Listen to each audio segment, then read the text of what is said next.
children, people of all kinds, whoever you are, everyone's welcome here. It's your boy Peter here, aka Peter Freakout 10, baby. Bring you guys episode of the Movie Review Show, where the good movies are always reviewed. Alright, back again to our movie review. Now, here we are. We finally made it, boys and girls. The main reason I decided to review these Scream movies. And it's been quite a ride talking about the first two movies. But now, as they say, all good things must come to an end. And that brings us to the final, Scream 3. But is it a worthy final to a beloved trilogy? As we enter a new decade and move on to something new, does this leave a good taste in our mouths? Well, let's get to Hollywood with our new Ghostface mask that we hid from security before getting on the plane so they don't suspect anything, and let's talk Scream 3. Now, Scream 3, this is a film made in the year 2000, so almost 3 years after Scream 2, and once again directed by Wes Craven. Now, in order to talk about the production, I need to make something clear. If you thought Scream 2 had a rough production, oh my god. Scream 3's production makes that production look orderly. Because just like the first, when Scream 2 came out, despite not making as much money as the first, it was still profitable for Miramax, who decided to get a third and final film going, with Wes staying on to direct, being that this was the final film that he had to make for the Weinsteins before getting out of his deal with them, with the original intention being to get Kevin Williamson back once again to write a script. However, in the years since the release of Scream 1 and 2, and I Know What You Did Last Summer, Kevin was becoming more and more in high demand, with him getting offers to take on other movies such as Halloween H2O and The Faculty, as well as getting episodes of TV shows, and he was also getting his directorial debut ready with Teaching Miss Tingle. He did, however, much like how we did with Scream 2, pen an outline for an idea for a script that he had for Scream 3 around the same time he did Scream 2 and the script for the first one, being that it was going to go back to the setting of Scream 1, and the plot was going to be due to a massive popularity of Stab and Stab 2, it created a fan club, and it would be about kids who were massive fans of Ghostface and the movies running around the high school killing people. With that outline, the team had come across Ehren Kruger, who had came off writing the hit Arlington Road. He took the job as he saw it as a great opportunity to work with Wes, who he was a big fan of, and to get an understanding of how Kevin operated. He went all out, watching the first two again, and even got a hold of the drafts of the original two movies, working off what Kevin had in his original vision. The original vision and the Weinsteins approved of eventually, and gave the film a budget of $40 million. The highest budget of these three movies, and they got their cast together, and they were about to get ready to get shooting. Then the Columbine massacre happened, and from there, politicians were quick to point the finger at violence in media being the cause of the massacre, adding on to the fact because Scream 1 and 2 were already getting blamed for various real-world deaths, and because you had this real-life tragedy that had just occurred, they saw the original script as inappropriate and had it tossed out, despite the fact that they had already cast signed on. And then they had to set guidelines when getting a new script going, as they could not have teenagers be killed, they couldn't set it at a school, they had to make the script a bit more tongue-in-cheek, and it was almost required that the blood and gore had to be removed. Something that Wes on that last one put his foot down to, saying we either make it bloody or we don't make the movie.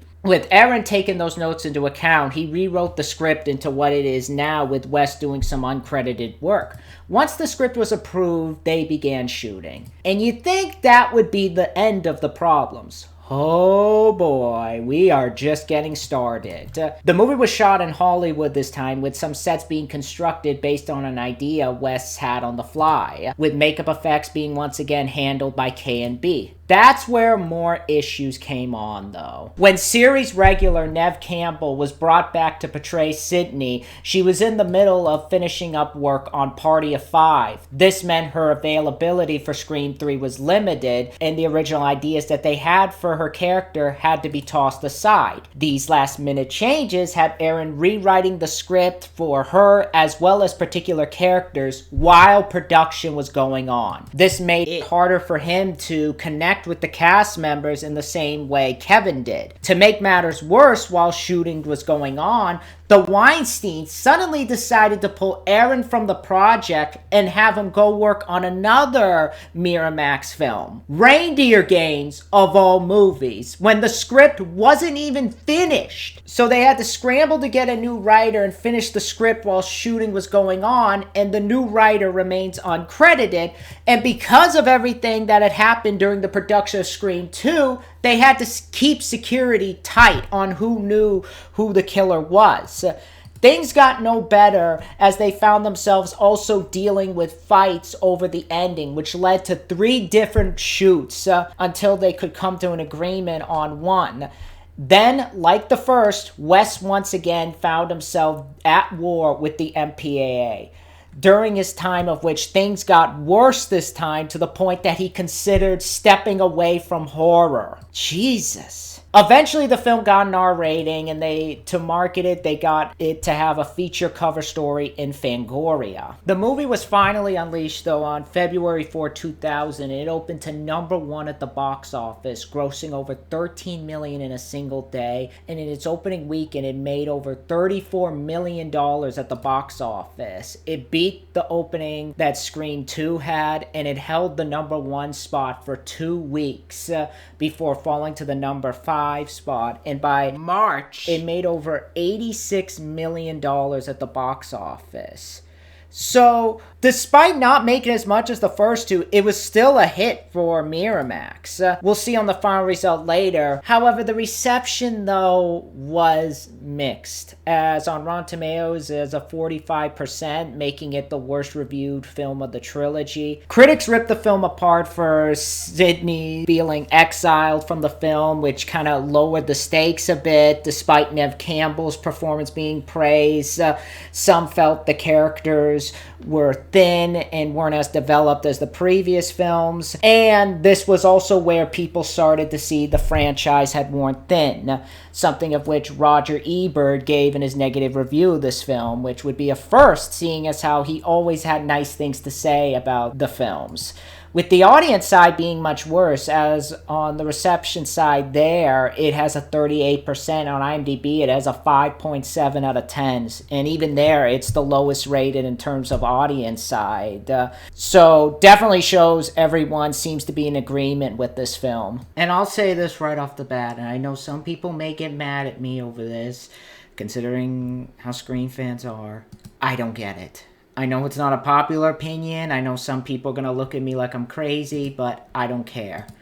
For a sequel that had this sort of troubled production and turned out as well as it did, for a part 3, it could have been so much worse. And to some people, not me, they could have went the Alien 3 route to end this series. Thank God. Because what we do get is a solid end to the trilogy, despite what went on behind the scenes. I don't think it's as good as Scream 2, but I will say, of the trilogy, it is my second favorite. I'll explain why later, though. But getting into the cast with this film, once again, like the previous films, you have Neve Campbell reprising her role as Sidney for not as much time as the previous one. Put it that way, I'll tell you that. You also got David Arquette, who reprises his role as Dewey, but this time he actually has more of the spotlight on him and Gale, like Scream 2. Speaking of Gale, Courteney Cox reprises her role, and you also have Liev Schreiber reprising his role as Cotton, but not too long. And of course, Roger L. Jackson as the voice of Ghostface. This time, though, you have new actors involved, like Parker Posey from Dazed and Confused and Party Girl. Scott Foley, this is his film debut. He's done mostly TV work before this film. Patrick Dempsey, from Can't Buy Me Love, Mobsters, and Outbreak. Deon Richmond from TV's The Cosby Show. He was also on that Eddie Murphy stand-up special, Eddie Murphy Raw. He was the young version of Eddie in the opening. Matt Keeslar from Mr. Magoo.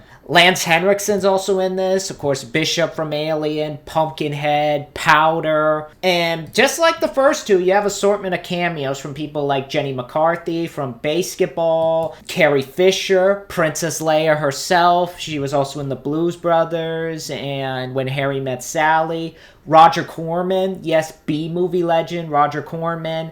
Jamie Kennedy is given a quick cameo as Randy in this videotape. Heather Matariso from TV's Roseanne and Welcome to the Dollhouse. And Kevin Smith and Jason Mewes even have cameos as Jay and Silent Bob, so Scream may take place in the View Askew universe. Very cool if it did. And even Patrick Warburton, yes, Joe from Family Guy has a role in this film. That's pretty cool. Now, the plot of Scream 3 is basically, it's now 2 years after the events of Scream 2, and Sidney, played once again by Neve Campbell, at the advice of Dewey, played by David Arquette, has gone into hiding and is working a hotline for people who are having problems.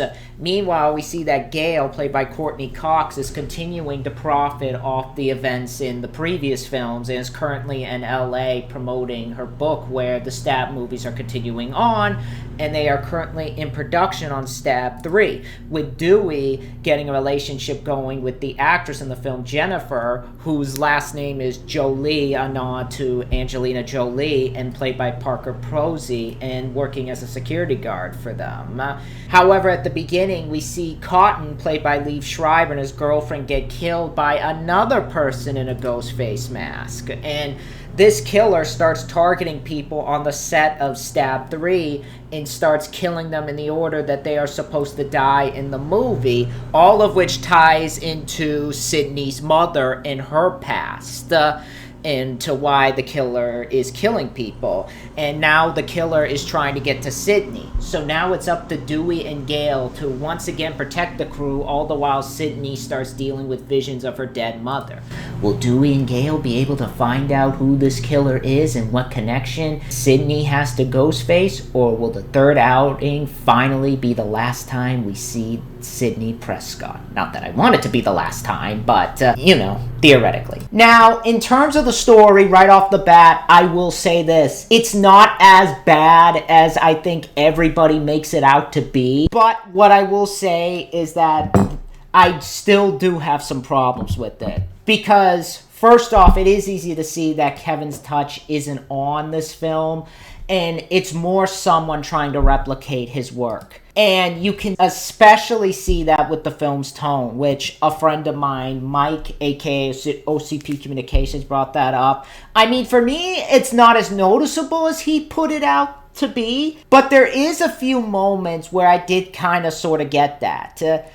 And it's really trying to go back to the meta-ness of the first film, while also trying to replicate the serious side of the second one. And in terms of both sides, there's some serious issues with the story in terms of tone and story beats. And it really isn't as smart as Kevin's writing in the first two. And they come across more processed than naturally cooked.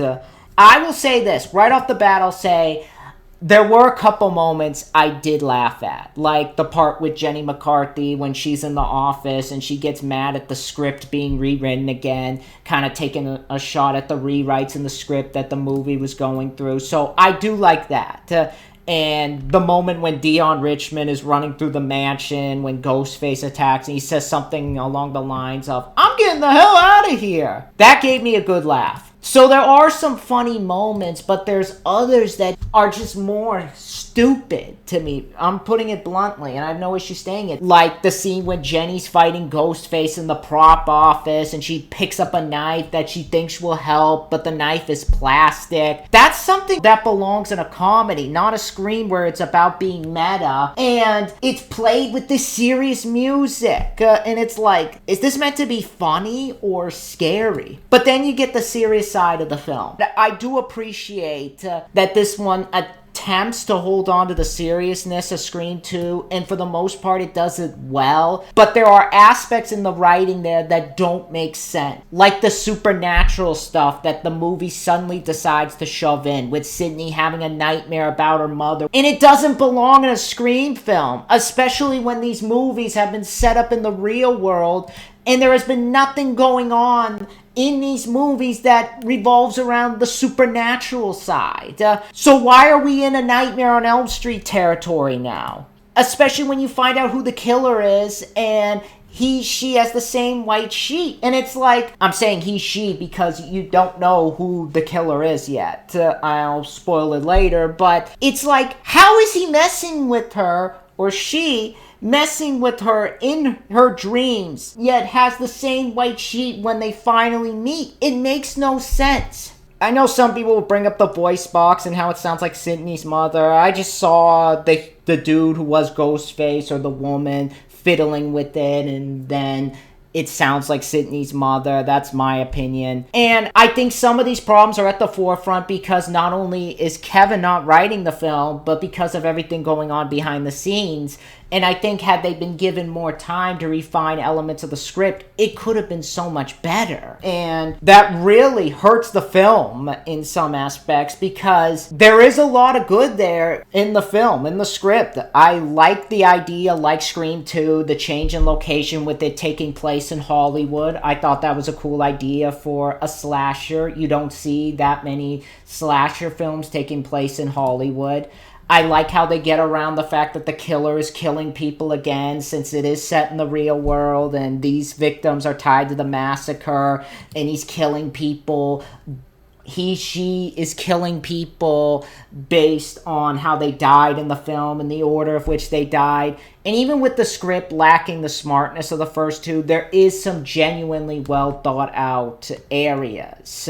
I like how the film adds this story of her mother being in the dark side of Hollywood and the image she held because of that, and how that plays into the killer. I thought was really surprising. I know it's now become a hot button issue with the film that people have with the reveal of the killer. I liked it. I liked that it made sense to Sidney's mother and what became of her being a part of that seedy part of Hollywood. I also like how the film makes a jab at the media using violence in movies as a scapegoat, kind of taking shots at them for their logic. And because of the Columbine shooting, you can tell that a lot of people in the movie industry were suffering because of people blaming movies and the MPAA listening so much to them and not backing their creators. But the main thing I also love is Dewey. I love the fact that Dewey is a lead here while Sidney is the main focus. I love the fact that Dewey is in more action and horror-centered moments. But I also like how the film reminds us that Sidney is still a main focus, with her kind of revealing she went into hiding. She has these doors set up, like these lock pads that you have to enter a code to. I thought that was really interesting. So yeah, while the story has its flaws, especially being that Kevin Williamson isn't at the helm, and the change in writers is definitely noticeable, especially with some of the ghost writing that an uncredited writer did, which you can sort of tell the moment she incorporated. I think the script, though, deserves a bit more credit than what it has gone from fans and critics. Now, in terms of directing and on a technical side, I will say, unlike the first two, despite feeling a bit rushed, I still think Wes's A-game is here. I still think he has a lot of energy with his use of the camera and his placement of the camera. There's still a sense of creativeness with his direction, albeit a bit more limited this time. But still, there's still some good creativeness in his direction, especially the scene with Jenny McCarthy. I like how she's hiding in the studio and the camera's focusing on the Ghostface mask, kind of making you question which one is which, and if one of them is the killer. I like the chase scenes, once again, with Ghostface. They have a lot of intensity and direction. I like the chase with Sidney through the studio, and she opens the door to what she thinks is another room, but there's no flooring underneath it, and she's hanging on the door. I thought that was a really cool moment. The film still has a good mood and atmosphere, especially when Ghostface is on screen. I will say this, though. There's some moments where I don't know if it's the lighting or the rooms they choose to shoot in, but there's some moments that are supposed to be horrific, but they're shot a bit too bright. Especially the opening with Cotton and his girlfriend, the room they chose to shoot in. I thought it lacked the mood of, say, the death of, say, Jada Pinkett in the opening of 2. I liked the lighting there a bit more. Or even the moment in the first one with Drew Barrymore. I thought that scene was better lit. And despite that, I still think how he shoots Ghostface, he still manages to get the grisly side across and the threat that he is. The film is just lacking in the creativeness in how he's shot in particular scene, especially in how the kills are shot. A lot of them just have the energy of put the camera there, get a shot. Like, even with 2, there were some really cool shots that stuck out to me a bit more than this one. Like Randy's death, where you see, like, the knife in the mirror as he's getting stabbed. There's none of that here. And like Scream 2, that may have been because of the tight deadline. So Wes couldn't stop to think more about a cool idea for particular shots. And because real-world politics were playing into the production, they couldn't make it as gory as Scream 2. So while they're not PG-13 tame, it's definitely lacking in the blood and kill factor compared to Scream 2 or even 1. Which makes me wonder, how did the MPAA look at this and feel the original cut was too much? Because I doubt it would have been any more violent than this one. So again, while on the technical side, the film does seem like a step down in terms of directing from the first 2, that's not completely the case. And I'm willing to go easy on the film because of the constraint that Wes had to deal with making the film. And compared to something like Hills Have Eyes 2, where it's clear that movie was Wes collecting a paycheck, which he would later admit, this at least is an attempt to put effort into it. Especially with what he's able to get out of his cast. Neve Campbell still as beautiful as ever and still brings out that sweet girl side to Sidney while still holding on to what she learned from Scream 1 and 2. Again, she's not in this one as much as the first 2, but for what she had to do, she does great with, and considering she only had a certain amount of time to shoot her scenes, it's a miracle that they came out as well as they did. And I'm thankful they used the time she had to incorporate her into the final. And once again, like the first 2, does a great job getting into the physicality of the role and doing her stunts. And I really think Neve put her all into it, being that this could be the last time she plays this character. But probably the best actor to me in this movie is David Arquette, and I'd probably say this is one of his best roles as an actor. I haven't seen Ready to Rumble yet. I want to, even though I haven't heard good things. I'll go in and give my own thoughts. But in terms of this movie, I think he's on his A game. You really start to see him take on a more serious side to Dewey, where you see he's now fed up with Gail, and he's moved on. He's starting a relationship in LA with this actress. And like Scream 2, Ghostface's rampage brings them together again. But you see him toughening up a bit and being more the hero this time. And I think David does a great job getting into that side, getting into the physicality and the action-centered moments. I like the scene when he's shooting the mirror glass to save Jennifer. So yeah, David just really made the role work this time. And I think of the movies, this is his best performance.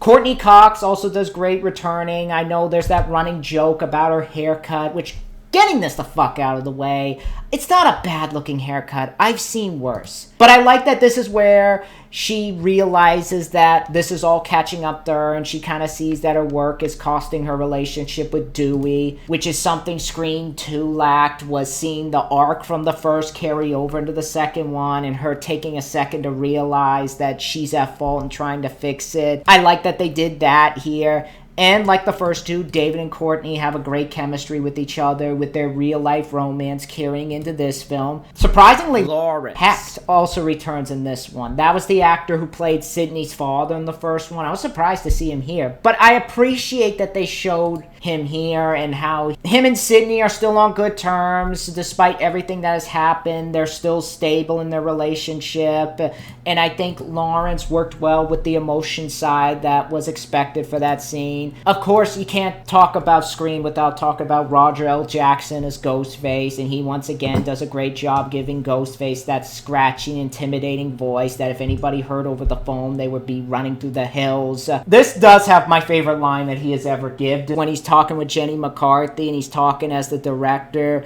But then he's like, the script's been rewritten again, and Jenny McCarthy's pissed, and he's like, this new script, it's called Sarah Gets Killed Like a Fucking Pig. That was awesome. I really like that. Liev Schreiber, who likes Scream 2, he's not in the film as much this time, though, for obvious reasons. But for his final scene, he does well for what he's given. Not really much to say, considering he's only in the film for a few minutes. Again, he's fine. And last but not least, surprisingly, Jamie Kennedy, which in a way that was almost done as an apology, it feels like, for what they did to him in Scream 2. I won't spoil how he's in this for those who haven't seen it, but Jamie once again does a great job getting back into the role. So the old cast does great, but they're accompanied by a host of new actors. And I'm going to start right off the bat, and I know I might piss some Scream fans off because of this. I hated Parker Posey in this movie. I don't hate her as an actress, but I couldn't stand her in this film. I know my friend Mike didn't mind her, but I'm like, oh my god, this bitch annoyed the piss out of me. I get that's what they were going for, but I just don't like the character. She's annoying, she's bitchy. I know, again, you can say all you want, but that's what they were going for. Doesn't mean I want to follow her. Entire film, she's just trying to be like Gail, hiding by her for her protection, and she just came off as a spoiled bitch in this movie and annoying. Especially when she's mad at Dewey for saving Gail. It's like, shut the fuck up. You're lucky you're even alive. And the moment when she's arguing with friggin' Lance Henriksen, it doesn't help that she's so over the top in this role. It makes the long fingernails on the chalkboard. So yeah, not a fan of her. No offense to her as an actress. She seems like a sweetheart in real life, but I'm not a fan of the character. Deon Richmond, I will say, I got some laughs out of as Tyson, the sort of comic relief in the film. But I'll be honest, and this will be a spoiler here, I'll talk more about it later. His death, though, had me laughing. Not because of how he died, but how that scene was done. I don't know why, but when he gets thrown out the window and just how it was shot, it's like, that had me dying. But he does well for what he's given. Scott Foley, I think, does great as Roman, the director, as you see him dealing with the outcry of people blaming violence in media for the murders, and he's getting blamed for the murders, and there's a part of you that does feel sorry for him till the film pulls the rug out from under you and reveals that, spoiler alert, he's the killer, and he's Sidney's brother, and he was abandoned by her mother when she left her old life. And just how maniacal he comes across in those scenes, it really makes his scenes so evilly fun to watch. And I like that because it kind of goes back to the energy that I got with Skeet and Matthew when those scenes come up, which is what I wanted out of the villains in Scream 2. Even though I love Scream 2, their banter wasn't up to snuff with the original 2, but I really gotta give it to him there. Scott did great. Lance Henriksen as the head of the studio, you kind of get the idea is based off one of the Weinstein brothers. He's just this uncaring, it happened, live with it outlook on life that while having a sense of remorse, you kind of tell that he's just saying it to save his ass, and he does that side of the character well. I think Lance Henriksen does a great job stepping there, because he's always been the sort of nice guy in films, unless you look at Hard Target. Here he's playing like a very, very stuck-up, uncaring guy, but he does that well. Matt Keeslar as this actor named Tom Prince, who's a nod to Freddie Prinze and Freddie Prinze Jr. He's fine, not really much to say, just playing a hotshot Hollywood good-looking guy. Patrick Dempsey, though, I will say I did like in this film. I like the scenes between him and Neve. They have really good chemistry with each other. I like that his character is a film aficionado and uses that to get through his job. I do wish he was in the film more beyond a few scenes, and then you have the ending where he's there. But that being said, it's a good performance from Patrick. And of course, like the first two, cameos. Like I said, Wes is there as a tourist. Not really much to say. But you also have people like Carrie Fisher, who lets them into the room to get something.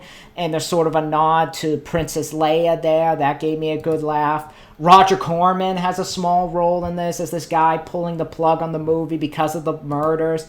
Patrick Warburton is even in this as the security guard for Parker Posey. Never in my life did I ever think I would ever see Patrick Warburton in a movie like this, let alone get one where he gets killed. Kevin Smith and Jason Mewes as Jay and Silent Bob, which was so out of nowhere. It did make me laugh where they see Gail and they think she's Connie Chung and she flips them off. As someone who has reviewed up to Chasing Amy and being a fan of Jay and Silent Bob, it was nice to see them in this. Jenny McCarthy is one of the actresses for Scream 3. I'm not the biggest fan of her as an actress. She's hot, she's just not that great of an actress. Being fair, though, she plays it fine. Heather Matariso as Randy's sister. She's fine, I guess, for what little she has. But all around, the acting is really good. Despite some chinks in the armor, the actress and actors give very solid acting performances. But of course, this being Scream, you have to talk about the special effects. And when it comes down to it, they look really good. I will say, though, I mentioned this already, it isn't as violent as 2, so the kills really go back to the first movie and how it did its kills, with them being mostly done through stabbing. And some of them, I will say, are copy and paste deaths from the previous films. Like Deon Richmond's death is basically a shorter version of Cece's death from the previous film, and Jenny McCarthy's death is basically her getting shoved into glass and stabbed with it. The only real creative one I can think of is when, I don't know how he was able to do this, but he turned on the oven in the house and lets the gas leak into the house and it blows up. How they didn't smell gas. But I thought it was a cool death, I'll say. Something different for the franchise. And I'll say, the makeup and the practical effects are all really good. Once again, done by K&B. There is a bit more emphasis on CGI, but it's used sparingly and in small dosages. Like the blow up of the house, like that you can see being CGI. But I didn't really notice it anywhere else. And when it is, if anyone else knew where it was, I'd be surprised that I didn't notice it. But besides that, the suit on Ghostface looks really good. The mask still looks great, so no complaints there. But yeah, it may sound like I dislike this film. I'm going harder on it than I anticipated. But what the film came out to be, it could have been a lot worse. For what came out, there is still a lot of good to it, and I don't blame Wes or the people making it, but rather I blame Miramax and the dumbass Weinstein brothers who put them on a time constraint and didn't have a plan B because Kevin Williamson wasn't available and kept pulling people away. So yeah, it could have been a lot worse, like my friend Mike said. I touched upon some flaws of the film, but I do have one more to say, and that's the score by Marco Beltrami. Of the 3 movies, this is definitely the weakest score. I do like the licensed soundtrack, though. That I'll say I did like. I like some of the bands that play. I like that Red Right Hand is still in this film. But the musical score just didn't really stick out to me like the previous film. Just a very score. But that's the only other problem that I have to talk about. Because bottom line, while not as good as Scream 2, Scream 3 I still feel is a satisfying slasher that I feel most of the hate people give it does go a bit overboard. Especially when, to me, there are worse sequels out there. I'll put this above Bride of Chucky. I know that's controversial. I don't care. It's my opinion. Or the Texas Chainsaw Massacre, The Next Generation, which are much, much worse than this. Or I'll even put it above Halloween 5 or 6, which are awful. I still gotta check out Halloween H2O. I haven't seen that yet. But those are definitely worse than this. I feel this is a great way to end the series. And it's one that, while it may not please everybody, it will please anybody who has watched these films since 1996. So yes, if you haven't seen Scream 3 yet, I highly recommend you check it out. It's a great goodbye to Ghostface and his crew. So when it comes down to it, I give Scream 3 an 8 out of 10. And it deserves it, therefore gets the Alexander seal of approval.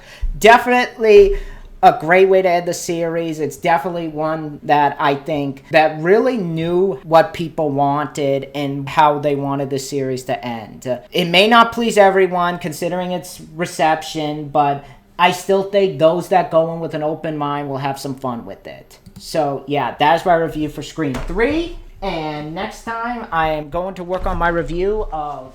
I am going to do a review of Turok 2, so be on the lookout for that. Working on that review right now. I'm also working on my review of American Psycho. Do have a review coming of Shanghai Noon, and Gladiator will be reviewed. I am going to be checking out Disney's Dinosaur this weekend, so that'll be reviewed later next month. I just want to get through the April films that I have seen, but that's so far what's to come, as well as a few Let's Plays I plan to do. But for right now, I will see you guys later. Let me know in the comments below what you guys think of Scream 3. Which is your favorite Scream? I'd love to know down below in the comments. Be sure to rate, comment, and subscribe. I'll see you guys next time. Bye.